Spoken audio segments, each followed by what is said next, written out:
ఆకాశవాణి వరంగల్ కేంద్రం కిసాన్ వాణి రైతు సోదరుల కార్యక్రమం. ఈ కార్యక్రమాన్ని మీకు సమర్పిస్తున్న వారు కేంద్ర వ్యవసాయ మరియు రైతు సంక్షేమ మంత్రిత్వ శాఖ, భారత ప్రభుత్వం. ఈనాటి కిసాన్ వాణి రైతు సోదరుల కార్యక్రమంలో బంతి సాగులో రైతులు పాటించవలసిన మెలకువలు ఈ అంశం గురించి మహబూబాబాద్ జిల్లా మలయాళ కృషి విజ్ఞాన కేంద్రం శాస్త్రవేత్త శ్రీమతి ఎల్ సుహాసిని గారితో పరిచయ కార్యక్రమం వింటారు. అనంతరం వరి పంట సాగులో అనుభవాలు ఆత్మకూరు మండల రైతు రాజయ్య గారితో పరిచయ కార్యక్రమం వింటారు. శ్రోతలు ఇప్పుడు కొన్ని ప్రకటనలు వింటారు. సర్వోత్తమ రైతు పురస్కారం లభించింది హరికి. హరి, మీ విజయ రహస్యం ఏమిటో చెప్పండి.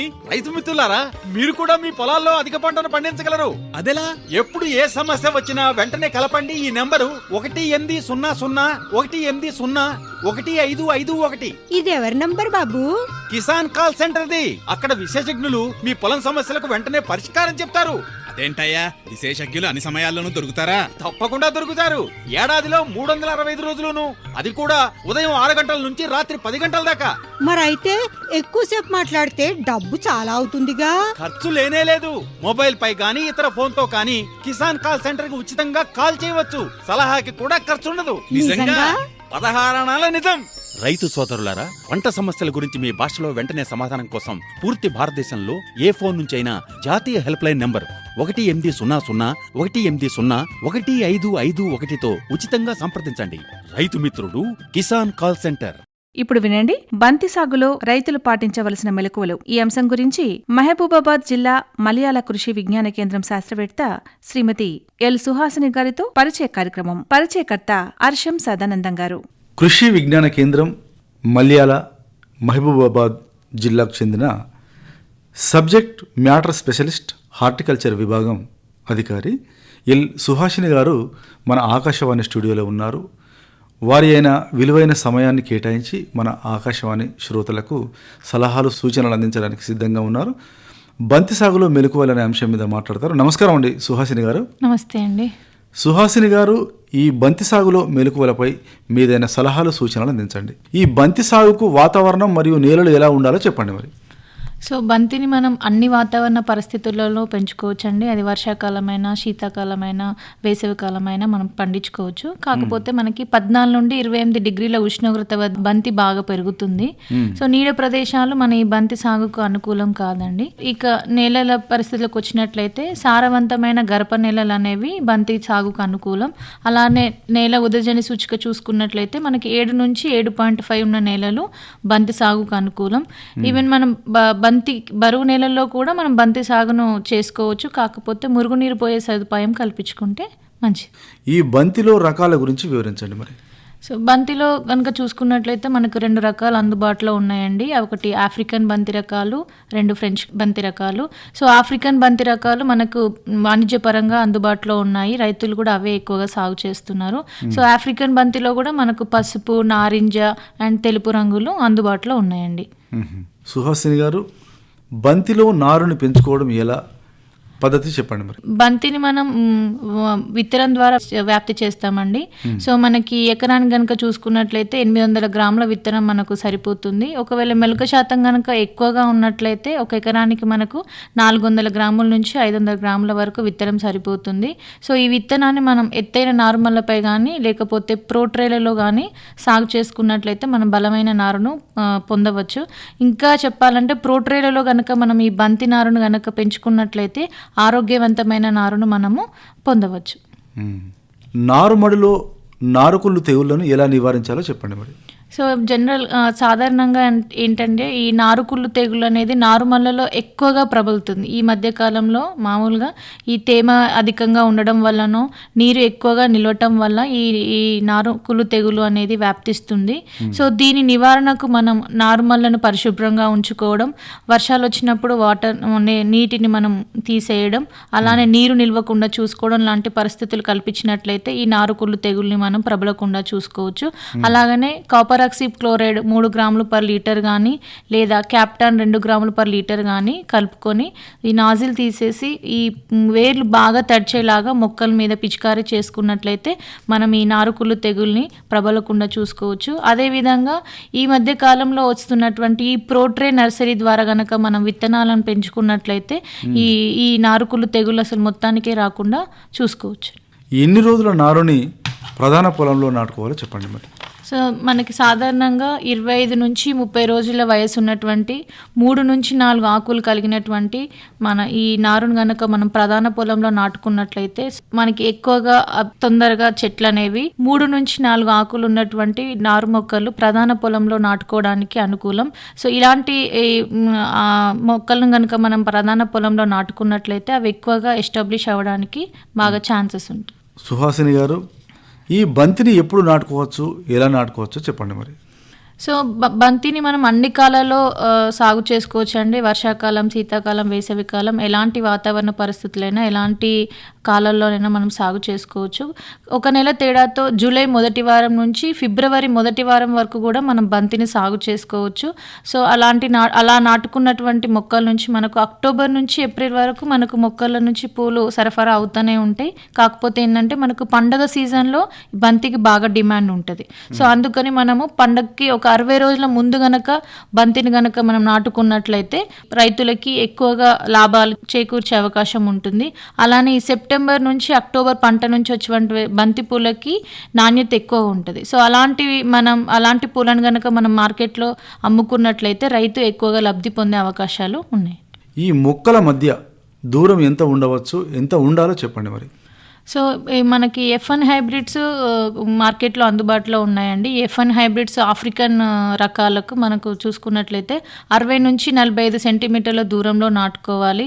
అదే ఫ్రెంచ్ చిన్న మొక్కలు కనుక మనము నాటుకున్నట్లయితే 30 నుంచి 30 సెంటీమీటర్ల దూరంలో నాటుకోవాలి. సో ఇలా నాటుకున్నట్లయితే మనకి ఎకరానికి 7,200 మొక్కలు ఎకరానికి సరిపోతాయండి. సుహాసిని గారు, ఎరువుల యాజమాన్యం గురించి వివరించండి మరి. సో ఎరువుల యాజమాన్యం అనేది బంతిలో చాలా ముఖ్యమండి. ఎరువులను వేసే విధానాన్ని బట్టే మనకి బంతి దిగుబడి అనేది ఆధారపడి ఉంటుంది. సో మనకి ఎకరానికి గనక ఆఖరి దుక్కిలో 8 నుంచి 10 టన్నులు బాగా చివికినటువంటి పశువుల ఎరువుతో పాటు ఒక 80 కిలోల వేపపిండి మరియు 1/2 కిలో ట్రైకోడర్మా విరిడేని బాగా వేసి దుక్కిలో నేలలో బాగా కలుపుకోవాలి.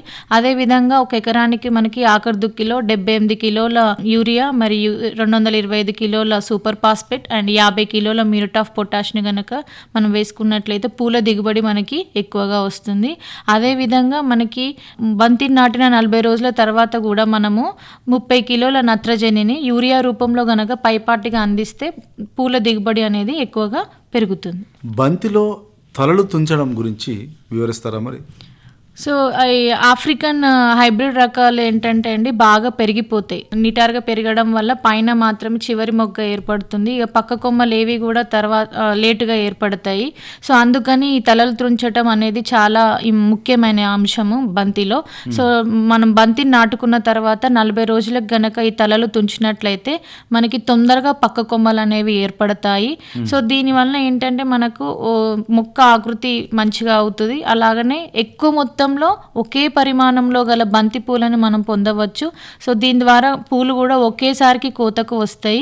అలానే హైబ్రిడ్ రకాలు చూసుకున్నట్లయితే ఈ తలలు తుంచడం అనేది మనం 20 రోజులకే చేసుకోవాలి. ఈ మధ్య కాలంలో అయితే కనుక మనకి ఈ తలలు తుంచే అవసరం లేని రకాలు కూడా మనకి మార్కెట్లో అందుబాటులో ఉన్నాయండి. పూల కోతలో ఎలాంటి జాగ్రత్తలు తీసుకోవాలో చెప్పండి మరి. కోతకు తీసుకున్న తర్వాత మళ్ళీ అది విచ్చుకోదు. కాబట్టి బాగా విచ్చుకున్న పూలను మాత్రమే మనము ఉదయం పూట కానీ లేకపోతే సాయంత్రం వేళల్లో కోయటం మంచిది. సో పూలను కోసే ముందు పంటకు గనక మనం నీరు ఇచ్చుకున్నట్లయితే పూలు ఎక్కువ రోజులు తాజాగా ఉండే అవకాశం ఉంటుంది.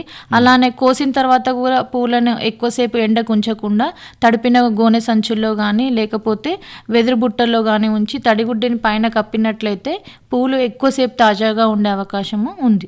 బంతి పంటలో నీటి యాజమాన్య పద్ధతులు ఏ విధంగా ఉండాలో చెప్పండి మరి. బంతిలో నీటి యాజమాన్యం అనేది చాలా ముఖ్యమైన అంశం. సో మనకి పూల దిగుబడి ఎక్కువ రావాలన్నా కూడా మనకి పూ దశలో నీళ్ళు ఇవ్వడం అనేది చాలా ముఖ్యమైనవండి. సో మామూలుగా రైతులు డ్రిప్ కనుక ఉన్న వాళ్ళైతే ప్రతిరోజు మనం ఒక గంట సేపు కనుక డ్రిప్ ఆన్ చేసుకున్నట్లయితే మనకి ఆ నీరు అనేది సరిపోతుంది. సో వేస్టేజ్ అనేది ఉండదు. ఒకవేళ డ్రిప్ సదుపాయం లేని వాళ్ళైతే కనుక వాతావరణ పరిస్థితులను బట్టి మనము ఎవ్రీ 3 రోజులకు ఒకసారి కానీ 4 రోజులకు ఒకసారి కానీ మనం నీళ్ళని ఇవ్వాలి. ఎటుబడి బెట్ట పరిస్థితులు అనేది ఉండకూడదు. అలా బెట్ట పరిస్థితులు కనుక కల్పించినట్లయితే పూల దిగుబడి అనేది తగ్గిపోయే అవకాశాలు ఉన్నాయి. అలాగనే డ్రిప్ వేసుకోవాలి ఉన్న వాళ్ళు కనుక ఈ ఎత్తైన మళ్ళ మీద కనుక మనం మల్చింగ్ షీట్ కూడా కనుక వేసుకున్నట్లయితే సో తేమని ఎక్కువసేపు ఉంచే అవకాశాలు ఉంటాయి. దీనివల్ల కూడా మనకి ఏంటంటే కలుపుల సమస్య అనేది రాదు. దానివల్ల మనకు శ్రమని అండ్ కూలీల ఖర్చుని కూడా తగ్గించుకోవచ్చు. సో వీడిసైడ్స్ కూడా కొట్టాల్సిన అవసరం ఉండదు. సో ఈ మల్చింగ్ వల్ల ఏంటంటే మనకు తేమ ఎక్కువసేపు ఉంచడంతో పాటు పంట కాల వ్యవధిని కూడా ఇంకా పెంచే అవకాశాలు ఉంటాయి. అంటే మనకు ఒక 120 నుంచి 150 రోజులు వచ్చే పంట, అంటే 90 రోజుల నుంచి వచ్చే పంట ఇంకొక 10 రోజులు 20 రోజులు కూడా ఎక్స్టెండ్ అయ్యే అవకాశాలు ఎక్కువగా ఉంటాయి. కాబట్టి డ్రిప్తో పాటు మల్చింగ్ వేసుకున్నట్లయితే మనకి తేమ అనేది ఎక్కువగా ఉంచి దిగుబడి అనేది ఎక్కువగా వచ్చే అవకాశాలు కనిపిస్తాయండి. బంతి పంటలో ఎలాంటి పురుగులు యాశిస్తాయి, యాజమాన్య పద్ధతులు ఏంటో చెప్పండి మరి. సో మనకి బంతిలో ముఖ్యంగా అంటే రసం పీల్చే పురుగులు ఒకటి ప్రధాన సమస్య అండి. సో రసం పీల్చే పురుగులు అంటే త్రిప్స్, మీలీ బగ్స్, సో ఇలాంటివి ఆశిస్తూ ఉంటాయి. సో దీని కొరకు ఏంటంటే మనము blue sticky traps, yellow sticky traps, white sticky traps కనుక మనం ఒక ఎకరానికి 20 నుంచి 25 కనుక పెట్టుకున్నట్లయితే మనం పొలం మధ్యలో తిరుగుతున్నప్పుడు ఆ తెల్లదోమ, నల్లీలు ఇవన్నీ కూడా వాటికి అతుక్కొని వాటి యొక్క మనం ఆ సంఖ్యను తగ్గించవచ్చు. సో ఉధృతి కనుక ఎక్కువగా ఉన్నట్లయితే మనము నీమ్ ఆయిల్ని 5 నుంచి 8 మిల్లీలీటర్లు 1 లీటర్ నీటికి కనుక కలిపి పిచికారీ చేసుకున్నట్లయితే మనం ఆ గుడ్లని పొదిగే ఆ గుడ్ల సంఖ్యను కూడా మనం తగ్గించవచ్చు. ఇంకా ఉధృతి ఎక్కువ ఉన్నట్లయితే కనుక మనము రసాయన కెమికల్స్ స్ప్రే చేయాల్సి ఉంటుంది. మనము ఈ రసం పీల్చే పురుగుల సమస్యను కూడా తగ్గించవచ్చు. అలానే ఇంకా బంతిలో మేజర్గా ఏంటంటే బంతి పురుగులు కూడా ఆశిస్తూ ఉంటాయండి. ఈ పూత దశలో ఆ పురుగులు అనేవి వెళ్ళి ఆ పువ్వును లోపల గుడ్లు పెట్టి వాటిని తింటూ ఉంటాయండి. సో వాటిని కూడా మనం నివారించాలంటే ఈ ట్రాప్స్ని కూడా పెట్టుకోవచ్చు. అలానే ఎక్కువ కనుక ఉధృతి ఉన్నట్లయితే స్పినోజార్ని కూడా మనం పిచికారీ చేసుకున్నట్లయితే ఆ పురుగులను కూడా మనము నివారించవచ్చు. ఈ యొక్క బంతి పంటలో పండించిన తర్వాత రైతుకు గిట్టుబాటు ధర ఏ విధంగా ఉంటుంది, మార్కెట్ని ఎలా చేసుకోవాల్సి ఉంటుంది? సో మనకి ఏంటంటే బంతిని నాటుకున్న 60 రోజుల నుంచి మనకి పూత అనేది మొదలవుతూ ఉంటుందండి. సో మనం 60 రోజుల తర్వాత పూలను మనం కోసుకునే అవకాశం ఉంటుంది. అట్లా ప్రతి 3 రోజులకు ఒకసారి మనం పూలను కోస్తూనే ఉండాలి. సో ఇలా ఏంటంటే మనకి దీపావళి పండగప్పుడు మనకి దసరా పండుగ కనుక ఇలాంటివి చూసుకున్నట్లయితే పూలకి ఎక్కువ డిమాండ్ ఉంటుందండి. సో రైతే కనుక నేరుగా మార్కెట్కి వెళ్ళి అమ్ముకున్నట్లయితే మనకి 150 నుంచి 200 రూపాయలు కేజీకి గిట్టుబాటు ధర దొరుకుతుందండి. సో ఇలా మనకి పంట కాలం వరకు మొత్తం కొంచెం లాస్ట్ సీజన్లో కనుక చూసుకున్నట్లయితే ధర కొంచెం తగ్గుతుంది. మెయిన్ పండగ సీజన్లో మాత్రం ధర అనేది గిట్టుబాటు ధర మనకు 150 నుంచి 200 రూపాయలు కేజీ అనేది ఉంటుందండి. ఇంకోటి మేడం గారు, ఈ బంతి పువ్వులు రకరకాలుగా ఉంటాయి కదా, అంటే పూలను బట్టి కూడా రేట్లు ఉండే అవకాశం ఉంటుందండి. సో మనకి మార్కెట్లో మనకి ఏంటంటే నారింజ రంగు కలరు అండ్ పసుపు రంగు, ఇవి 2 ఎక్కువ డిమాండ్ ఉంటుందండి. సో మనకి కస్టమర్స్ కూడా ఎక్కువగా ఈ 2 రకాలని కొనడానికి ఎక్కువగా ఆసక్తి చూపుతుంటారు. కాబట్టి రైతులు కూడా ఈ మధ్య కాలంలో తెలుపు రకాల కంటే కూడా మనకి పసుపు రకాలు, నారింజ రకాలే మనకి మార్కెట్లో అందుబాటులో ఉంటాయి. అవే ఎక్కువ డిమాండ్ ఉన్నాయండి. బంతిలో ఎలాంటి పద్ధతులు అవలంబించాలి, ఎలాంటి పద్ధతులు అవలంబిస్తే అధికమైనటువంటి దిగుబడి తీయవచ్చో చెప్పండి మరి. సో బంతిలో మనం కొన్ని రకాల అంశాలను కనుక దృష్టిలో పెట్టుకున్నట్లయితే వాటిని మనం అవలంబించినట్లయితే మనకి ఎక్కువ దిగుబడి వచ్చే అవకాశాలు ఉన్నాయండి. సో మనకి ఏదైనా కూడా ఫస్ట్ పంట వేయడానికి విత్తనం ఇంపార్టెంట్. మంచి రకాలను కనుక ఫస్ట్ మనం సెలెక్ట్ చేసుకున్నట్లయితే సో మనకి అది దిగుబడి బాగా వచ్చే అవకాశాలు ఉంటాయండి. సో ఫస్ట్ పాయింట్ ఏంటంటే మంచి రకాలను ఎన్నుకోవడం. సో మార్కెట్లో మనకి F1 హైబ్రిడ్స్ మంచిగా నారింజ రంగు అండ్ పసుపు రంగు రంగు ఆఫ్రికన్ బంతి రకాలు అందుబాటులో ఉన్నాయి. మంచి F1 హైబ్రిడ్స్ రకాలను ఎంచుకోవడం ఒకటి ఫస్ట్ పాయింట్. అలానే ఆ బంతిని కూడా మనం నారుని పెంచుకోవడం. సో ఎత్తైన నారుమల్లను పెంచుకున్నా కూడా ఒక్కొక్కసారి మనకి ఏంటంటే ఈ నారుకుళ్ళు తెగులు వచ్చే అవకాశం ఉంటుంది. సో అందుకని ఈ నారు పెంచుకునే సమయంలో మనం ఈ ప్రోట్రే పద్ధతిని గనక అవలంబించినట్లయితే మనకి ఈ నారుకుళ్ళు తెగులు వచ్చే సమస్య ఉండదు. అలానే మనము ఈ కొంచెం 20 నుంచి 25 రోజుల లోపలనే మనం ఈ బంతి నారును గనక మనము పొందవచ్చు.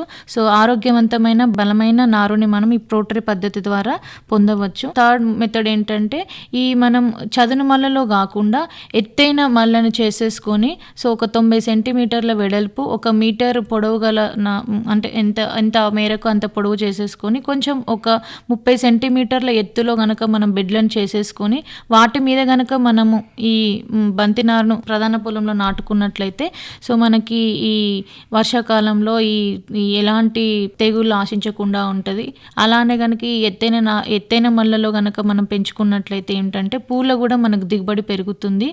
అలానే ఈ పంట కాల వ్యవధి కూడా ఈ డ్రిప్ ప్లస్ మల్చింగ్ పద్ధతిలో మనం పంట కాల వ్యవధిని పెంచుకోవచ్చు, కలుపును నివారించుకోవచ్చు. సో అలానే ఇంకోటి ఏంటంటే మనం ఎరువుల యాజమాన్యం కూడా సరైన పద్ధతిలో నత్రజనిని గనక స్ప్లిట్ డోసెస్లో ఎట్లా అంటే 30 రోజులకు ఒకసారి 60 రోజులకు ఒకసారి నత్రజనిని కూడా పైపాటుగా అందించినట్లయితే మనకి పూల దిగుబడి పెరుగుతుంది. అలాగనే ప్రతి 15 రోజులకు ఒకసారి ఈ మైక్రో న్యూట్రియంట్స్ని కూడా పిచికారీ చేసుకున్నట్లయితే కూడా మనం దిగుబడిని పెంచుకునే అవకాశాలు ఉన్నాయండి. అలానే ఇంకా మనం సరైన సమయంలో పూత కోత అనేది కూడా చాలా ముఖ్యమైన దశ అండి. పురుగులు ఆశించకుండా మనము yellow sticky traps, blue sticky traps కానీ మనం మిథైల్ యూజినల్ ట్రాప్స్ కానీ ఇలాంటివి చేసుకున్నట్లయితే కూడా మనం పురుగుల సమస్య నుండి కూడా అధిగమించవచ్చు. సో ఇలాంటి పద్ధతులను కనుక మనం అవలంబించినట్లయితే మనం పూలను దిగుబడి పెంచుకొని అండ్ కరెక్ట్గా మనము ఈ సీజన్కి పండగ సీజన్కి ముందు ఖచ్చితంగా ఒక 60 రోజుల ముందు కనుక మనము నారును పెంచుకున్నట్లయితే కరెక్ట్ మనకి దసరా దీపావళి టైంలో మనం పూలను కనుక మార్కెట్లోకి తీసుకెళ్ళగట్టినట్లయితే మనకి ఎక్కువ ధరతోటి మనం అమ్ముకోవచ్చు అండి. సో దట్ మనకి రైతులకి మంచి లబ్ధి పొందే అవకాశాలు ఉన్నాయండి. సుహాసిని గారు, చివరిగా ఈ బంతి పంటలో ఇంకా ఎలాంటి జాగ్రత్తలు తీసుకోవాలి, రైతులు ఎలాంటి పద్ధతి పాటించాలని దాని గురించి ఏమైనా చెప్పగలుగుతారా? సో మనం నమ్మదగినటువంటి ఇన్స్టిట్యూట్ నుంచి కనుక మనం రకాలను ఎంపిక చేసుకున్నట్లయితే అది కూడా మనకి దిగుబడి ఎక్కువగా వచ్చే అవకాశాలు ఉంటాయండి. సో రైతులు కనుక మన ఈ IIHR బెంగళూరు రకాలను కూడా మనము పొలంలో నాటుకున్నట్లయితే మనకి దిగుబడి ఎక్కువ వచ్చే అవకాశాలు ఉంటాయని చెప్పేసి రైతులని కోరుతున్నాను. చాలా మంచి సలహాలు, సూచనలు అందించారు. బంతి పంటలో మెలకువలు, యాజమాన్య పద్ధతుల గురించి చాలా చక్కగా వివరించారు. మీ యొక్క సలహాలు, సూచనలు జిల్లా రైతులు పాటిస్తారని కోరుకుంటూ ధన్యవాదాలండి. నమస్కారం. నమస్తే అండి. శ్రోతలు ఇంతవరకు బంతి సాగులో రైతులు పాటించవలసిన మెలకువలు ఈ అంశం గురించి మహబూబాబాద్ జిల్లా మల్యాల కృషి విజ్ఞాన కేంద్రం శాస్త్రవేత్త శ్రీమతి ఎల్ సుహాసిని గారితో పరిచయ కార్యక్రమం విన్నారు. పరిచయకర్త అర్షం సదానందం గారు. శ్రోతలు ఇప్పుడు కొన్ని ప్రకటనలు వింటారు. ప్రధానమంత్రి కిసాన్ సమ్మాన్ నిధి ఈ పథకం కింద 2 హెక్టార్ల వరకు పొలం కలిగిన రైతుల కుటుంబాలకు ఏడాదికి 6,000 రూపాయలు చెల్లించడం జరుగుతుంది. అది అర్హత గల రైతులకు 2,000 రూపాయల చొప్పున 3 వాయిదాల్లో నేరుగా వారి ఖాతాల్లో జమ చేయబడుతుంది. ఈ సన్న చిన్నకారు రైతుల కుటుంబాలను రాష్ట్ర ప్రభుత్వాలు ఎంపిక చేస్తున్నాయి. ఈ పథకం యొక్క పూర్తి ఖర్చును భారత ప్రభుత్వం భరిస్తోంది. ప్రధానమంత్రి కిసాన్ సమ్మాన్ నిధి రైతుల వ్యవసాయానికి సరికొత్త గౌరవం. వ్యవసాయ మరియు రైతు సంక్షేమ మంత్రిత్వ శాఖ, భారత ప్రభుత్వం ద్వారా జనహితార్థం జారీ. కిసాన్ వాణి రైతు సోదరుల కార్యక్రమంలో ఇప్పుడు వినండి వరి పంట సాగులో అనుభవాలు. ఆత్మకూరు మండల రైతు రాజయ్య గారితో పరిచయ కార్యక్రమం. పరిచయకర్త అర్షం సదానందం గారు.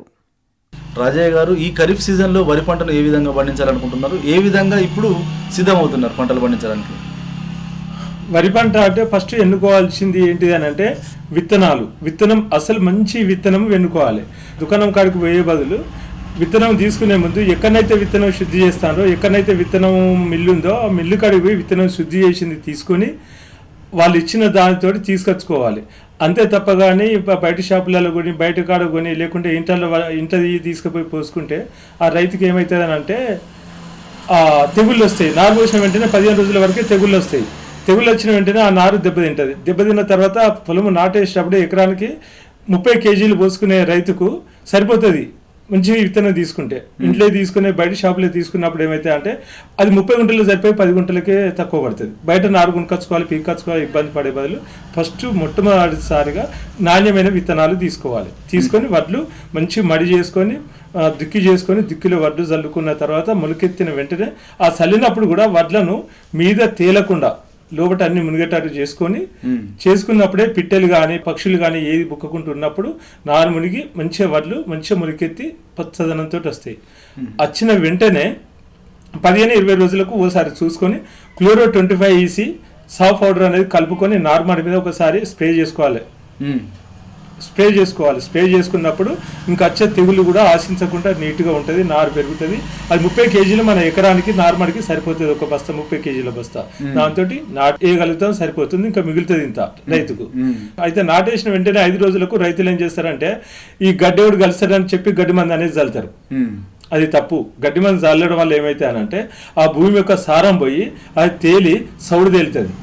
సౌడు తేలి ఒక 2-3 సంవత్సరాల తర్వాత క్రాప్ రాదు, పంట రాదు.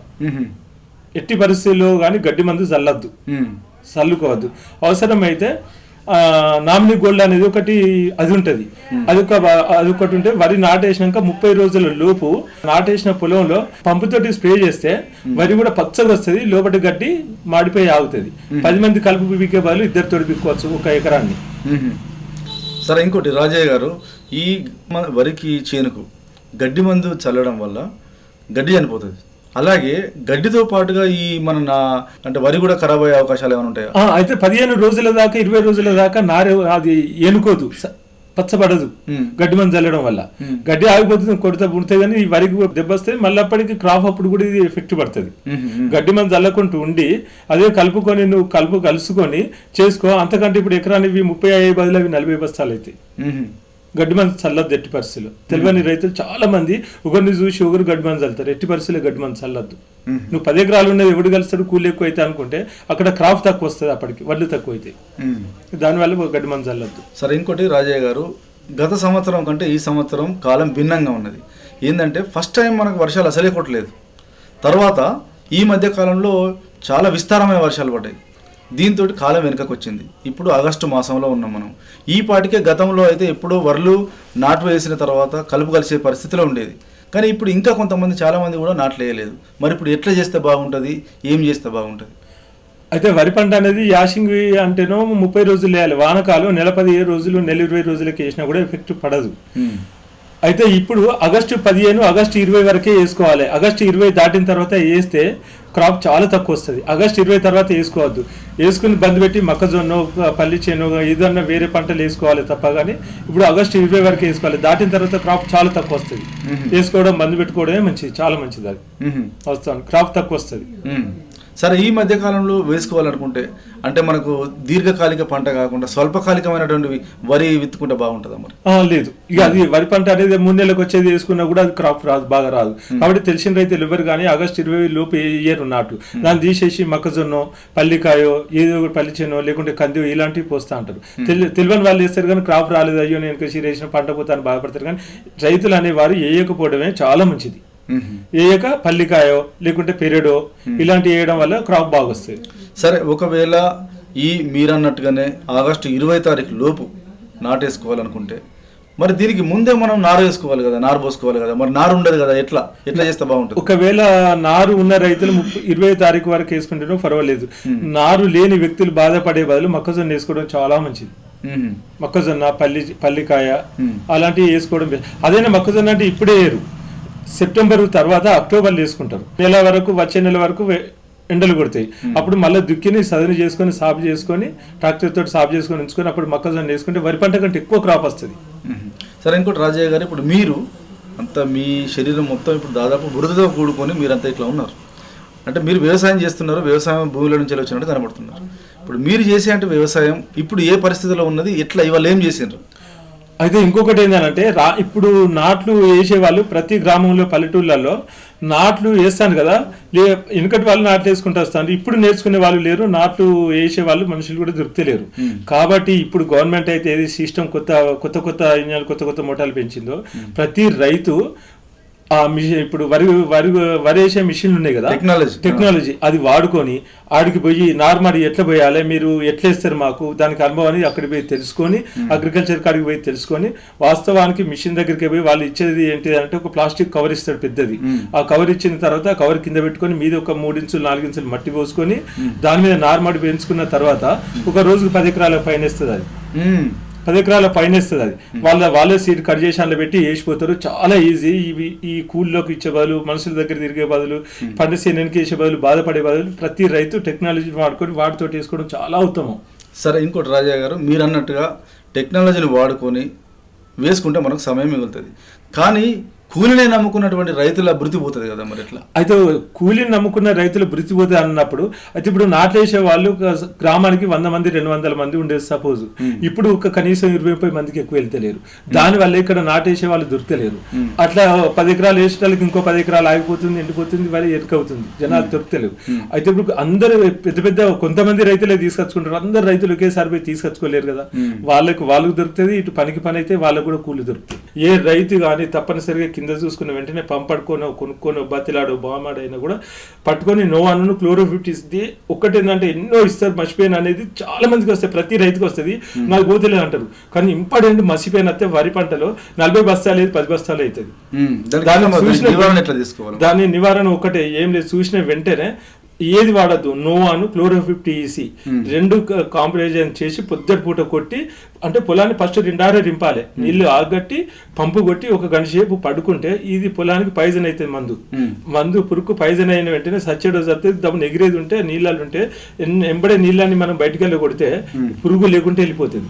మళ్ళీ వచ్చే ముందు పొలం రింపి మళ్ళీ తెల్లారిపోయి నీళ్ళని మొత్తం తీస్తే ఏముండేది. 1 టైమే కొడతా నేను ఎప్పుడు కొట్టినా, ప్రతి సంవత్సరం ప్రతిసారి ఒకటేసారి కొడతా. 3-4 ఎకరాలు నేను సన్నవర్లు పెడతా. ఇంకొకటి ఏంటంటే వాస్తవానికి మన తెలంగాణ ఏపీ స్టేట్లో మనం స్టేట్గా ఉన్నప్పుడు ఒక 4 సంవత్సరాల క్రితం బాస్మతి అనేది మన దగ్గర పండదు అని చెప్పేసిండ్రు. నేను సిమ్లా నుంచి బాస్మతి 20 kg తీసుకొచ్చి అదే నా సొంత పొలం ఎకరం పెట్టిన 38 బస్తాలు తీసిన. నేను బాస్మతి కూడా 38 తీసిన. మన దగ్గర పండని అంటారు కానీ మన తెలంగాణ జిల్లాలో బాస్మతి పండుతుంది. కాకుంటే దాని టైమింగ్ ఎట్లా అని అంటే జూన్లో నారు వేయాలి, జూలైలో నాటేయాలి. అంటే బాగా కూలింగ్ ఉన్నప్పుడే వరి బాగా వస్తుంది. అది దాన్ని ఇక్కడ తీసుకొచ్చి నేను పంట పండించి బియ్యం పట్టించి 7,000-9,000 క్వింటాల్ అమ్మిన నేను బాస్మతి కూడా. ఈ ఊళ్ళో ఎవరు ఈ ఊళ్ళో దాదాపు వరంగల్ జిల్లాలోనే తక్కువ మంది పండిస్తారు బాస్మతి రైస్. నేను బాస్మతి ఇక్కడ పండదాన్ని అగ్రికల్చర్ ఆఫీసర్లు అనేది పండదే అని అంటే నేను సిమ్లా నుంచి తెప్పించుకున్న ఒక ఫ్రెండ్ ద్వారా. నేను అక్కడ నేను చదువుకున్నప్పుడు ప్రైవేట్ లో సిమ్లాలో జాబ్ చేసిన హైదరాబాద్ నుంచి. అక్కడి నుంచి నేను తీసుకొచ్చి 20 kg తీసుకొచ్చి ఇక్కడ పంట పండించి ఆయన ఇచ్చిన చాలా మందికి ఇచ్చిన 9,000-7,000 క్వింటాల్ చొప్పున బాస్మతి బియ్యం పండించి నేను బియ్యం అమ్మిన. ఇంకోటి రాజయ్య గారు, మీరు ఇంత పంటలను చాలా విస్తారంగా పండించి బాస్మతి రైస్ను కూడా పండించి అంత జ్ఞానాన్ని పెంచుకొని అంత తెలివిని పెంచుకున్నారు కదా, మీరు ఏం చదువుకున్నారు మరి? నేను డిగ్రీ వరకు చదువుకున్నా. డిగ్రీ వరకు చదువుకున్నా కానీ వ్యవసాయం అంటే బాగా ఇష్టం. వ్యవసాయం అంటే పంటలు అంటే చాలా ఇష్టం. అయితే చాలా మంది ఇంకోటి ఏం చేస్తారంటే వ్యవసాయం చేస్తాను అని చెప్పి పని చేసి నాటేసి చూసుకోకుండా అశ్రద్ధ చేస్తారు. ఏ పంటని ఏ పైరునిగా ఇంటికాడ పిల్లల్ని ఎట్లా చూసుకుంటాం, పంటని అట్లా చూసుకున్నప్పుడే 40 బస్తాలు 45 బస్తాలు 50 బస్తాలు అని చెప్పేటోళ్ళు కూడా తీసేవాళ్ళు ఉంటారు. వాస్తవానికి కష్టపడ్డ వాళ్ళకి తప్పనిసరిగా వస్తుంది పంట. ఎవరు ఇప్పటి వరకు అయ్యో నాకు పంట పండలేదు అని లేదు. ఎవరైతే అశ్రద్ధ చేస్తారో వాళ్ళకి పంట పండలేదు అని చెప్పుకుంటారు. సరే, ఇంకోటి రాజయ్య గారు, చివరిగా వరి పంట పండించే రైతులకు మీరేం సలహా ఇస్తారు? ఒక్కటే మెయిన్, తప్పనిసరిగా మంచి సీడు విత్తనాన్ని మంచిది ఎన్నుకోండి. ఇంకోటి ఏంటంటే నారుమల్లను మంచిగా శుభ్రంగా గడ్డి లేకుండా నీట్గా చేసుకొని వడ్లు తప్పనిసరి మునిగేటట్టు ఉంచుకొని, వడ్లు తేలినా కూడా పక్షులు కూడా బుక్కినా కూడా నారు సరిపోదు. అదొకటి మంచి సీడ్ అనుకోండి. ప్లస్ ఇంకోటి ఏంటంటే నాట్లు వేసే మనుషులు దొరికినప్పుడు ఇప్పుడు గవర్నమెంట్ ఇచ్చే వాటిని ఎన్నుకొని మిషన్ల ద్వారా నాట్లు వేసుకోండి. మేము తప్పనిసరిగా మనుషులు అనే వాళ్ళు ఇప్పుడు కొత్తగా దొరుకుతలేరు కాబట్టి. మళ్ళీ ఇంకోటి పంట వేసిన వెంటనే సీడ పురుగులు ఏదైతే ఆశిస్తానే దాన్ని చూసుకొని ఆ పంటకు నాణ్యమైన మందులు ఎక్కడ ఉంటాయో అవి తీసుకొని కొట్టుకునే వాళ్ళు తప్పనిసరిగా బాగుపడతారు, వ్యవసాయాన్ని వదిలిపెట్టారు. ఓకే రాజయ్య గారు, మీదైన విలువైన సమయాన్ని ఆల్ ఇండియా రేడియో కేటాయించి మంచి సలహాలు సూచనలు అందించారు. మీ యొక్క సలహాలు సూచనలు జిల్లా రైతులు పాటించి వరి పంటలో అధిక దిగుబడులు తీస్తారని కోరుకుంటూ ధన్యవాదాలండి. నమస్కారం. నమస్కారం. ఇంతవరకు శ్రోతలు వరి పంట సాగులో అనుభవాలు ఆత్మకూర్ మండల రైతు రాజయ్య గారితో పరిచయ కార్యక్రమం విన్నారు. పరిచయకర్త అర్షం సదానందం గారు. శ్రోతలు ఇప్పుడు కొన్ని ప్రకటనలు వింటారు. किसान भाइयों गांठ बांध लो, गांठ बांध लो। बहुत बहुत है काम की, समृद्धि के पैगाम की। मिट्टी के मिजाज को समझो, मिट्टी के हर राज को समझो, मिट्टी की तुम जांच कराओ, मुफ्त सॉइल हेल्थ कार्ड ले जाओ। कभी मुनासिब बीज लगाओ, सही किस्म की खाद ले आओ, जितनी जरूरी उतनी डालो, सही मात्रा खुद पहचानो, इसको अपना मंत्र बना लो, मिट्टी की सेहत को जानो। बात बहुत है काम की, कम लागत अधिक वरदान की, किसान भाइयों गांठ बांध लो। आज ही मिट्टी की जांच कराएं, राज्य सरकार के कृषि अधिकारी से संपर्क करें और मुफ्त में सॉइल हेल्थ कार्ड पाएं। कृषि और किसान कल्याण मंत्रालय द्वारा किसान हित में जारी। ఇంతటితో ఈనాటి కిసాన్ వాణి రైతు సోదరుల కార్యక్రమం సమాప్తం. ఈ కార్యక్రమాన్ని మీకు సమర్పించిన వారు కేంద్ర వ్యవసాయ మరియు రైతు సంక్షేమ మంత్రిత్వ శాఖ, భారత ప్రభుత్వం.